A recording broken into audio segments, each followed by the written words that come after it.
Hello everyone, Nev here, and we are downstairs in our family room because my ritual room is freezing. So yeah, I'm definitely not going to be in there. So I'm going to try to make this video quick, but we're going over all the decks I got in 2024, and these are all of them. So sneak peek. And this is from my spiritual journal from last year, and I limited myself to 20 decks.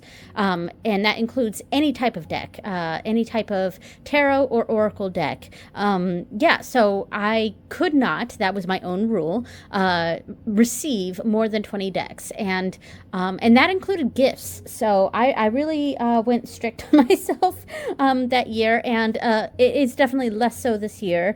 But yeah, so I made it. I got exactly 20 decks. So let's go ahead and go through some of these, and I'm gonna try to be quick because of the whole TikTok ByteDance thing. My editing software, CapCut, is no longer really available. I still have it kind of available on my phone. I'm just adjusting the camera. Sorry about that. I still have it available on my phone. I can edit in my phone, but not all of the features are there anymore. And yeah, so that kind of sucks. So I'm gonna try to edit this one on my phone, but I have no access to the one on my computer so far. So we'll see where that goes. All right. So the first deck I brought in was the Rujin. Sorry. The first deck I brought in was the Rujin Kado, and that is the Dragon God cards. Yeah, so, and this is the bag that I made for it. I'm going in order. Some of these decks, like I use this deck with one of the other decks that I got in 2024, but I'm just kind of showing them separately, and I'm going to try to go fast. So obviously this is a deck that's all in Japanese. Even the guidebook is completely in Japanese. And I've been doing reels on Instagram of me reading the Japanese. I'm sorry about the glare. Yeah, hopefully that's okay. I'll have to lift up and do it this way. But yeah, I actually really, really like this deck. I do connect with it. I find that I connect better with the key phrases underneath than I do with what's in the book, because I kind of feel like it kind of... I have an idea of what it means down here, and then I read what's in the book, and it's like it doesn't quite make sense to me. So I do try to stick with what's down below, and I am doing a full study series on my channel of this deck and the deck that I pair it with. But it's mostly this deck. And I know it's not everyone's taste because it is very specific. It's Japanese. Yeah, but I hope that people do, that the 15 people that watch each of those videos enjoy the series. Yeah, and I'm putting a lot of effort into it, and yeah, and I'm trying to do a video once a month going over at least 2, sometimes 3 cards. Though the video I had for December was only 1 card, but you know, it was a busy month. So, yeah, I love this deck, and I think it's really interesting and cool. I like that the colors are kind of blocky, and I can still kind of understand what's being depicted in the pictures. I'm learning Japanese, obviously, but you know, I'm not that proficient at it yet. I've been learning Japanese for about 2 years now, so I've been trying to find more Japanese decks as I go along. So I will keep this short and put this away, and we'll move on to the next deck.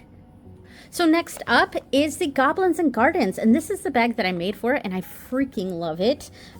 So yeah, I bought this for myself right at the new year. I think I technically bought it still in December of 2023, but I didn't receive it until 2024. And I got this. I had 2 tarot decks on my wish list for Christmas of 2023. It was this deck and the cyberpunk one, the Eldritch Overload. Yeah, I had both of these on my list, and I was pretty sure my husband was going to get one of them for me, and whichever one he didn't get, I was going to get myself right after Christmas, and he got me the Eldritch Overload, so I bought myself the Goblins and Gardens, and I love this deck. It's really fun.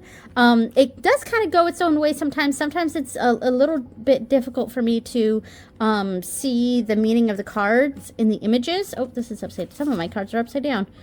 Oh, all right. Here we go. Yeah, I'm sorry about the glare.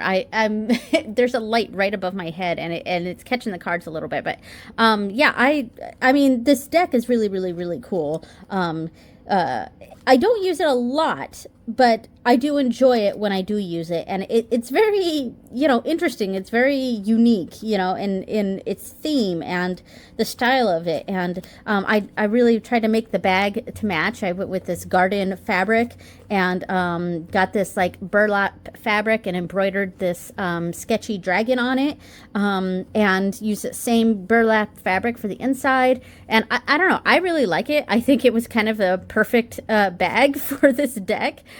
Yeah, I love it. So yeah, all right, so that was the second deck I got. Next up was a bit of a controversial one, and that was my Tarot of the Great Outdoors. And yeah, so I've said some negative things about this deck, and it's just the cardstock. But the creators of this deck did come out with a version that has better cardstock. So if you buy this deck now, it has better cardstock. So that's fantastic, because this is such an awesome deck. The theme is great. I was just very, very disappointed with the state of the cardstock. And I'm going to shut up about it now, because they've remedied that, so that's great. But and I love the bag that I made for it. I went with this patchy theme. Yeah, this is a great deck. I love the theme of this. I have hardly used this, though. I do want to use it more in 2025. And I'm probably not going to get the version with the better cardstock. I don't know. Like, as much as I've complained about the cardstock on this, yeah, I'm not sure that I want to spend money to do that. Maybe I will, maybe I won't. I'll just kind of deal with this. Maybe I'll go through and like laminate them or something, so that, or like if I'm gonna do that, I might as well just buy the new one. So I don't know, really. I don't like the idea of having to rebuy a deck. So I'm not the kind of person that has extras of a deck that I like, you know what I mean? So I don't know. I'm trying to decide what I want to do. But I like the theme of this a lot. And I think, I think what I'm going to do is I'm going to try to see if I can use this deck more in 2025. And if I find that I really, really love it for this purpose or that purpose or whatever I use it for, then I might consider repurchasing this on the better cardstock. But as of right now, I've hardly used it. And part of it may be because of, the cardstock issue. But yeah, this was my inspiration for the bag. Her bag here in this card, I went with this light blue velour fabric. And this, I had a bunch of patches, nature-y patches. So I just put them all over the place on there. And this was the main inspiration, so that's nice. All right, so that is the Tarot of the Great Outdoors. So that last deck and this next one that I'm about to pull out were not decks that I had on my list. They were kind of decks that popped into my view one time, or I saw it in someone's video, and I was like, oh my god, I've got to have that, and purchased it right away. And that was the case for this one, and this is the Zeke's Arcana. And I actually got this for FOMO reasons, honestly. It was the creator is not doing any more runs as far as I know. The bag and the box are too large, I think. I think I'm going to take the cards out of this and create a smaller bag. I do like I like to make my bags big enough for the boxes, if the boxes are of reasonable size. And unfortunately for me, this one is just not reasonable size, and I cannot seem to get it out of the box. There we go. Because it's got all this padding and stuff. So, I mean, it is what it is. But yeah, so when I saw this deck, I was like, oh my god, that's beautiful. And then I saw that the creator was not doing any more runs of this deck, and I was like, okay, well, I know this is a bit of a FOMO thing here, and you know, I'm purchasing this because I'm afraid I'm not going to get it anymore, which is not a great reason to get something, but it was my reason, and I don't apologize for it. And yeah, and I'm happy I got it. So I'm happy this is part of my collection. The whole wand suit makes me think of Sailor Moon. It just feels very Sailor Moon to me. So, like, I do like this deck a lot. It's very bizarre, very strange. I kind of approach it very, like, I guess maybe numerologically or just my rote memorization of RWS meanings, you know, things like that. That's kind of how I approach it, because it's a little bit, like, it's not really a pip deck, but it's kind of, I don't know. It's very strange, very bizarre, and I like it a lot. Yeah, so I mean, I'm glad I have it. It's not a deck I use a lot, but it's definitely, if I'm in a certain mood, this is definitely the deck I might want to grab for that particular mood. I like how pop feminine it is, but then also freaky and weird and bizarre, and yeah, I'm a fan. All right. Okay, the next deck was definitely on my list and something I had planned to get, and that is the Nocturna Oracle. And I do very much like the bag that I made for it. I think it goes very nicely with this. Not sure what I was saying just now. I had to pause it because my husband came out to get some coffee and I wanted to talk to him. But yeah, this was a deck that was on my list. So it was a planned deck to get. So I was happy to get it. This is, again, not a deck that I've used a lot. It's very dark. I mean, I know it's the Nocturna Oracle. I mean, the light keeps hitting it, but I have like kind of a purpley light on top, so that's why it's kind of looking purple. But yeah, it's a nocturnal deck, so of course it is dark. But I do sometimes think the cards are maybe a little too dark. There's a few cards that are especially hard to see. Especially in certain lights. I think this card is beautiful. But I think, so this one's pretty dark on its own. But yeah, I don't use this a lot, but I do like it. And I'd like to use it a little bit more, but this one's really dark. Hard to see here, but yeah. I mean, I think it looks brighter on the camera, but in person, it's definitely a very, very dark deck. The cardstock is fantastic because this is, of course, from the same creators of the Anima Mundi Tarot, which has the best cardstock I've ever experienced in my life for tarot. And I think this is the same cardstock. So it's fantastic cardstock. It shuffles beautifully. Very simple keywords that are just saying what's on the card. It's got a certain vibe to it, this deck. And see, cards like this, when the animal is really dark, it's especially dark. But yeah, it is a beautiful deck. I just don't use it a whole lot. But I'd like to change that. And maybe come up with my own sort of understanding of what these sort of represent or could mean. I bet there's, I bet I could try to pair this with one of the other decks that I got in 2024, which I'll go over later. But the Ocean Tarot, I think this one might look good with that. I'm not sure. But anyway, so that is the Nocturna Oracle. Okay, next up is the Mars Power Tarot, and this is the other deck that this is the deck that I use with my Rujin Kato, the Dragon God cards. Yeah, I just like those two decks together. I think it's all the red in this deck that just seems to go very well with the dragon energy, and I think it's also because of the art style of this. It is very kind of blocky in its coloring, not really shading or anything like that, but it's very blocky in the art style here, and I think it just goes very well with the Rujin Kato. So much so that I've already gotten one of the other decks in the same series as the Rujin Kato, and I'm planning on soon getting another deck from Six Sad Girls, and I'm hoping that they'll pair together pretty well. But we'll see how that goes. Yeah, so this is definitely a very bizarre deck. The images on them aren't always in line with my understanding of tarot. So it is a little bit difficult for me to sometimes connect with this deck because I don't always quite understand the imagery with the what I understand the meaning of the card to be. But I do feel like the Star Power Tarot in this same series might actually be better in that sense. It might be more RWS based. At least that's what I hear about it.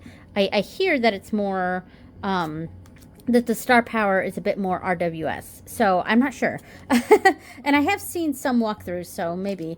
But yeah, I do like this deck a lot. And the energy of this deck is just definitely an energy that I can really connect to sometimes. And it kind of feels like it's very feminist to me. Yeah, I mean, I'm going to stumble over my words if I try to talk about that in more depth right now, but I don't think my brain is fully here. Yeah, I mean, it's got that sort of angry, sort of righteous feminine energy to it, feminist energy that I really appreciate. So, yeah, I do really enjoy this deck. So that is the Mars Power Tarot. Okay, so the next two decks I'm going to do together because they're pretty similar, and that is the Kamito Yokai Oracle and the Yokai Tarot.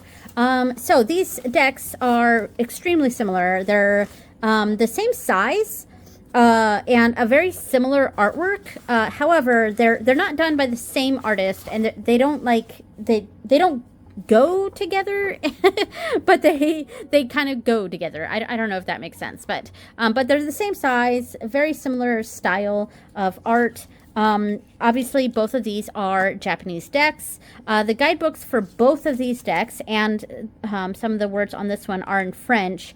However, I got this for the Japanese, of course.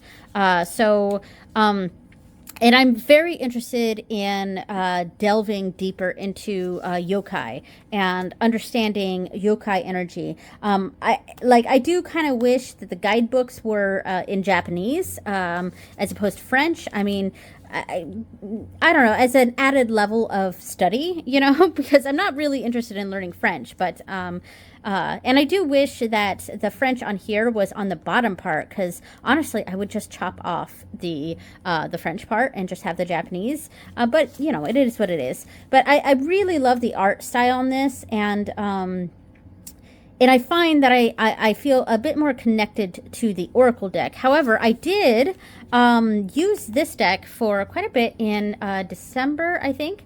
I'm just trying to focus there. And I feel like I connected a bit more with it. But I'm kind of looking at it with my rote memorization of RWS. And connecting that with this versus understanding the actual yokai story. So that is definitely something I want to delve deeper into. And in fact, I have a notebook that I got from Hobonichi. It's a Hobonichi Weeks that I got specifically to do a study for the Kamito Yokai Oracle. Because there are 52 cards in this deck, I felt like a book having to do with the weeks of the year, so 52 weeks, would work out perfectly for this. Obviously, I'm using it undated, and it's going to take me several years to get through this study. It's kind of going to be an on and off sort of thing, and I'm not even 100% sure how I want to do it, but I do know that I want to use the weekly pages in that journal to sort of do a study of this deck. But yeah, so really lovely pair of decks here. I don't actually quite like them together because, I don't know, maybe this is one of those things where it's like, I really enjoy working with pairs, and I also really enjoy working with decks that are meant to go together, like from the same creator and things like that. And these ones, while, of course, are not from the same creators, they're very, very similar with very similar art styles. So they look like they're meant to go together, but I don't really like them together. So I actually tend to use these with other decks. But yeah, so that is the Kamito Yokai Oracle and the Yokai Tarot. Okay, the next one is probably one of my favorites of 2024, and that is the Gourmet Tarot. And with the really cool bag that I made for it, I'm probably going to have to pause it to get this out, though, only because I made the bag ever so slightly too small, and the box, the sharp edges of the box kind of get caught in it a little bit, so I kind of have to, like, it doesn't have a lot of give to go over the corners, so I just made it just ever so slightly too small. There we go. I'll get it. All right. There we go. Once I get over the corners and the top, then it tends to come out easier. Oh, see, and I'm still caught in that corner right there. There we go. There we go. Perfect. So, you know, in the future, I could just hold the cards in here without the box. It's just I tend to like the box in with the cards. So, I mean, I can do that. I mean, let me check that real quick. And I might end up doing that just because the box is just a little bit too big for the bag, and already that's so much better. I mean, I think I might even just start doing that now so I don't have to keep struggling getting the box out. Anyway, so the Gourmet Tarot, it's super cool deck. Okay, it's food. So, and I have seen people be like, why would you want a tarot deck about food? But, like, these make sense. Like, this is the Two of Cups that makes sense. Like, the creator did such a good job with this. Now, this is from Scribblist. I don't know if that's a person or a company or, like, a group of people who work on these. But they make plenty of decks. And the art style is fantastic. You know, it makes me think of anime food, which I really like. And this was not a deck that was on my wish list or anything. This was one that I just came across, and it was a Kickstarter. And I showed it to my husband, who loves to cook. I'm not a very good cook. I joke that I can barely boil water. I can, of course, but and I know flavors pretty well, but I'm not very good at managing time and stuff like that in the kitchen, and I get really flustered in the kitchen. So it's not my area where I like to be, but it is definitely where my husband likes to be. So this deck kind of makes me think of him. But when I showed this to my husband, he was like, "Oh my God, you have to back that!" And like that says something when my husband is encouraging me to back a Kickstarter for a tarot. You know, like of course he supports my hobby and stuff, but it's not his hobby, so. It's stuff that I spend my money on that he supports, but like he would probably not encourage me typically to get a certain tarot deck. So he encouraged me to get this one, and I was happy to, because I really love it, and I've gotten great readings from this, and the images on the cards, for the most part, make sense. There are a few cards that I don't quite understand where they were going, and there is a book, and most of the entries do describe why they chose, like, what's going on in the card, and you know how that is relevant to the meaning of the card. But a few of them, they don't really. They just say what's on the card, and they don't give an explanation further than that. And those tend to be the ones that I'm like, I don't know what that's supposed to indicate, you know. But there's only a couple of those kinds of cards in here. By and large, this, like, it makes sense. Like, I love it. I really enjoy this deck. All right, so that is the Gourmet Tarot. All right, so deck number 10, this is the Wisdom of the Kalyak Oracle, and this was a deck that has definitely been on my wish list for quite some time. I've been wanting to get this for a few years now, and I've been on the wait list and things like that, and then another run was going through, and I jumped on it and got it. So, and my intentions were to use this deck in December, which December I had dedicated to on a Kalyak. So, yeah, and I used it for all of December, and I loved it. And this is a very deep, personal sort of deck. It's very spiritual. It's not a, I come to this with my mundane questions sort of deck. It's a deep deck, and with that sort of energy to it. And I don't know how else to explain it, but it's a gorgeous, gorgeous deck that I feel very deeply connected to, and I'm very glad it's part of my collection now. Okay, the next deck is another of the Japanese decks of that same grouping or I don't know what the same I think it's done by the same people. Series I think series was what I was looking for, and this is the Kami-sama cards, which basically means divine beings, divine gods, the Kami-sama. And this is deck number 11, so we've already gone halfway through. I'm just going to quickly show this because I really haven't delved too deep into this deck. Oh god, see that the light is just hitting it in in ways that I don't like.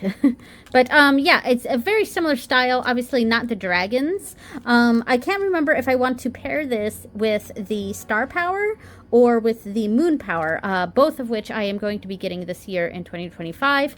But I did also in 2025, I got the third deck in this series. So I think once I get to the other two six-sad girl decks, I'm going to decide which ones pair best with which one of these. So these are basically divine beings, and I like this simple style too.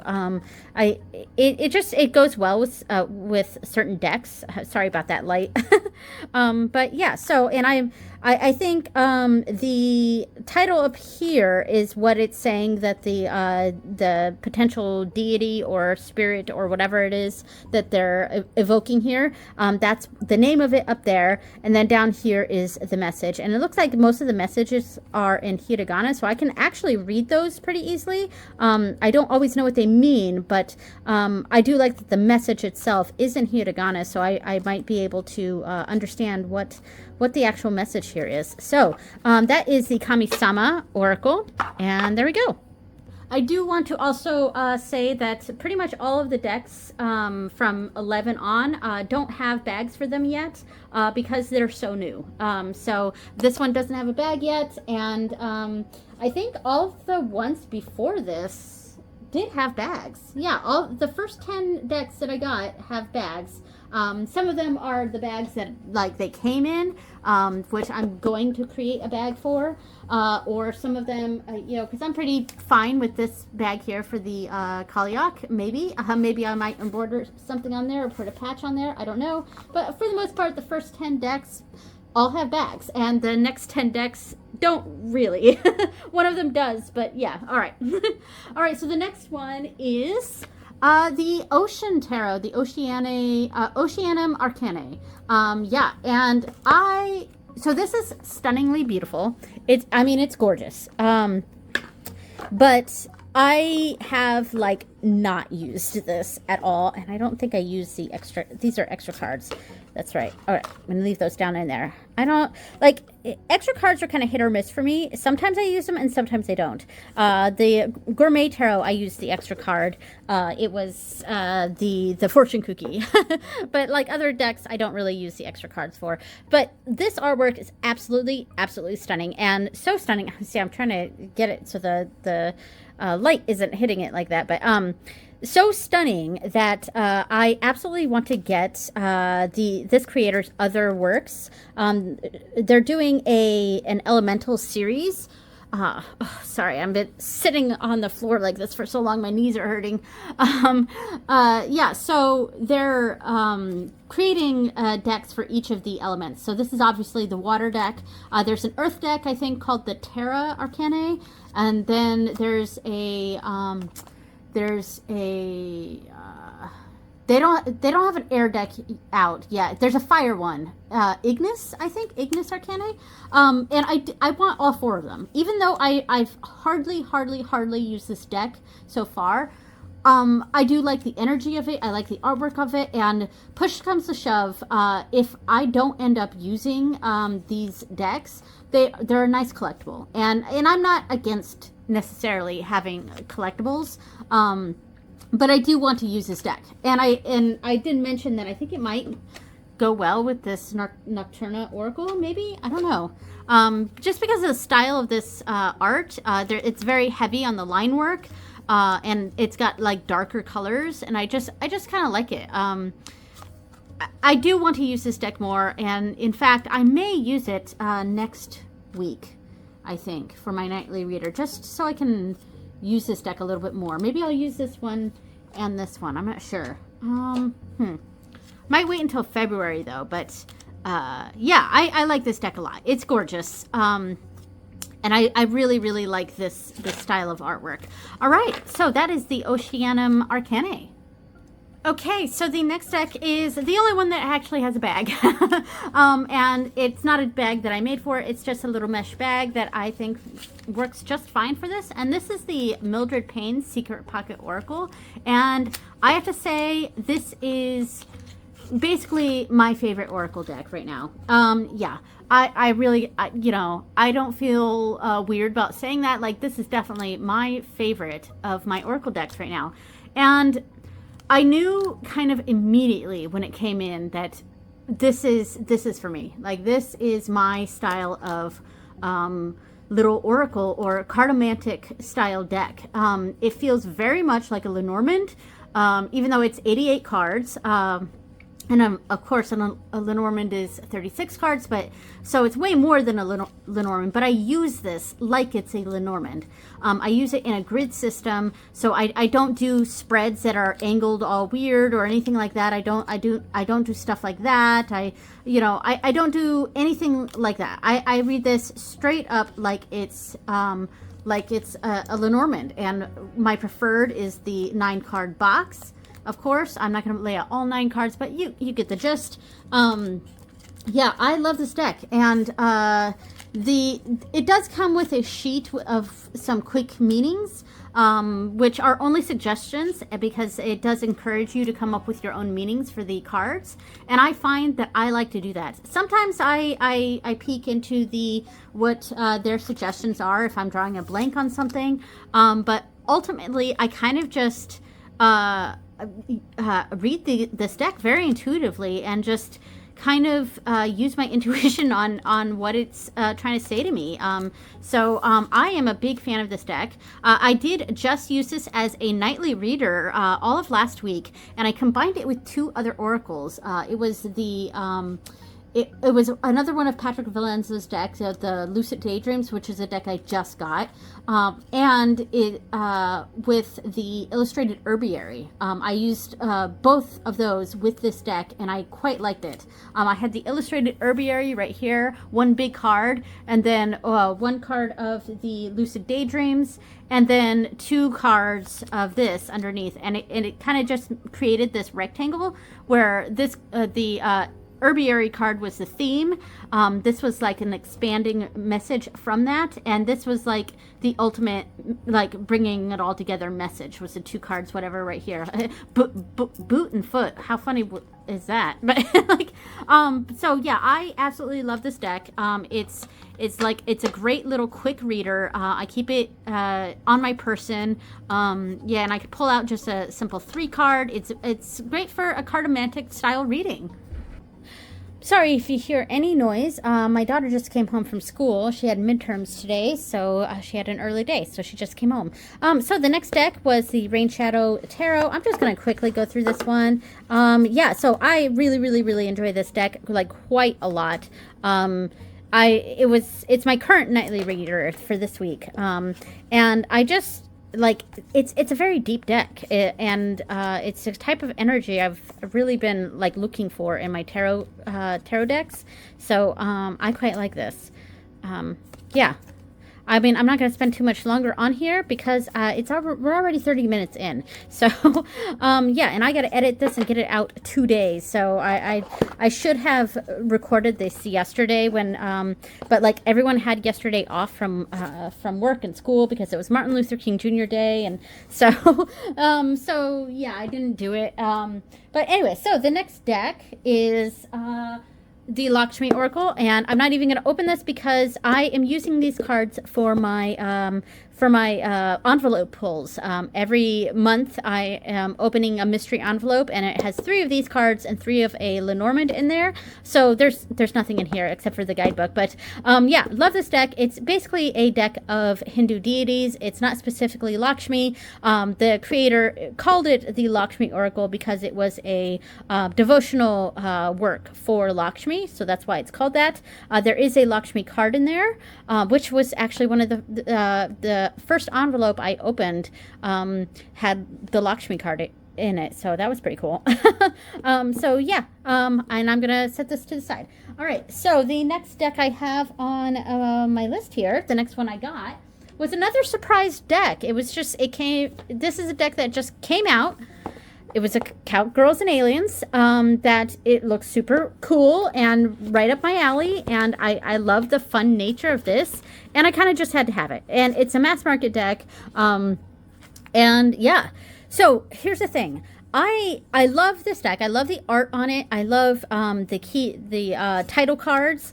I even like that it's numbered, and there are 36 cards, so they don't match up with the Lenormand exactly, but it's cool. I like a 36 card deck. But the only thing I don't like about this deck is this message down here. You can't even see this here, but yeah, I mean, it doesn't really matter, but like, I really, really do not like that. The aspirational message, what is the word that I'm looking for? Affirmation. Like the affirmations at the bottom, I don't like at all. Like, to me, they completely take me out of what the card meaning is. Like, I'll see the title, Space Pirate, and I have a certain understanding of what that means to me, and I look at the image and I have a certain understanding, and then I read the message underneath, and it's just like, I find the silver lining in whatever life throws at me. Like, what? Like, I mean, I guess I can associate that with this card, but like, it just, I mean, this one makes a little sense. I will nurture others and watch them grow. That makes a little bit sense with the rancher and the fact that she's pregnant. Okay, I can kind of get that, but like, I would really rather not have that on there, because it really messes up how I see this deck, like how I interpret each of these cards. The engineer, I will make time for myself to focus without distractions. That does not make any sense whatsoever. Like, to me, I see the engineer, and like, without this, what's here? I'm thinking like using ingenuity. I'm thinking ingenuity, because it's an engineer. I'm thinking of what an engineer has, and the fact that she's got 4 arms here, and she's contemplating things and on working out in her head how it's going to work, and that's what I'm thinking. And then I read this, and I'm just like, what? So like, I think what I might do with this deck, I might go through and just like white out, or like color match some paint, and like paint out the bottom parts here, so the affirmation is gone, because seriously, it drives me nuts, and it completely takes me out of the reading. And then we can have our own understanding of what the AI is, especially with our current events, and the message on the bottom, though, just like completely takes me out. Anyway, love this deck, sans the affirmations at the bottom, but yeah, so that is the Cowgirls and Aliens, and I'm going to go straight to the next one. And the next one was, my birthday gift. And this was a birthday gift from Coco here at on Tarot Tube, and it's the Calic cards. Yeah, I really enjoy this deck. I have not really gotten to dive into this one yet. My birthday was in October 1st. So, I've had it for a few months now, but it's a deck that's very specifically tied to the year. And of course, you can use it kind of like a Lenormand, which I might use it in that sense. And it has a whole thing on about how to use it in a tableau and all of that. So it's meant to be kind of Lenormand-esque. But there's 52 cards, of course, for the 52 weeks of the year. Each card represents a week of the year. So, I'm really looking forward to doing a deep dive of this deck, but I think I'm going to do that for 2025. And I think I'm going to pull out one of these, like, in order, one of these cards a week for 2026, I'm sorry, for 2026. I'm going to pull out one of these cards a week and just kind of maybe do a reading on it or something, just kind of delving into or connecting with that card, the interpretations on the card with that week. I love the artwork. It's just absolutely stunning. Oh my god, it's so beautiful. And there's a whole lively community around this deck online. So I definitely recommend checking that out if you're interested. So those are the Calic cards. Okay, 3 more decks. So the next one was a Kickstarter, and it was not something that was on my list. Again, it was one that I saw and I was like, oh my god, I've got to have that. And that is the Legend of Zelda Tarot. And I believe this is like the 2nd edition, because I think there was a 1st edition that came out that was a Kickstarter, and this Kickstarter was a 2nd edition. So I think I first saw this on Marine's channel, Wave of Your Soul. I'm pretty sure. I'm not 100%. But and then I was like, oh my god, I've got to have that. And I've been replaying Breath of the Wild in Japanese. So I've already had Zelda on my mind, you know. And of course I've played some of the other Zeldas, not all of them, but I've played some of the other Zeldas too, and I love Zelda. I love the world of Zelda, the world building of it. And this, I mean, look at this. The 10 of Swords is the game over. I mean, oh my god. And of course, this is a mix of the different Zeldas, because I think this is Wind Waker here, and, you know, Breath of the Wild here, etc. And it's so cleverly done, and the art on this is amazing. I like that it's all the different Zeldas, but it's all kind of cohesive in this, coming together in a single art style. Terry, the traveling salesman. Yeah, it's funny in the Japanese version, playing this game in Japanese, Terry, he often speaks in katakana, which is the Japanese alphabet that's often used for loan words, foreign words. But he says Japanese words, but they're in katakana, which is kind of indicating that Terry's got kind of this strange accent. And it's just fun stuff like that I've kind of discovered while playing this game in Japanese. So yeah, and this is a great reader too. Like it's very smartly done. It's a little bit of an RWS clone, but like if you know the story of Zelda and what it's referencing in the cards, it just makes a ton of sense. You know, and I think this is just very, very well done. And this was the first deck I think I used during the new year. I think I was using this deck right as a first deck. Yeah. And I really, really like it's a really good reader. Like, look at this for the Chariot. What a great card. Like, this is one of those decks where it's a fandom deck that just really, really works well as a tarot, you know? So I'm really, really happy with this one. I love this 8 of Wands too. All right, so that's the Zelda Tarot. All right, so the last 2 decks are what I got for Christmas, which I just did recently go through, so I'll just kind of show them here. And we've got the Capybara Tarot and the Garden of Lucid Daydreams, and this was the one that I was talking about that I was using with the Mildred Payne and the Illustrated Herbiary. It was super fantastic. So, I mean, I will just quickly go through this, but, like, you know, it's got a little extra card here, and all right.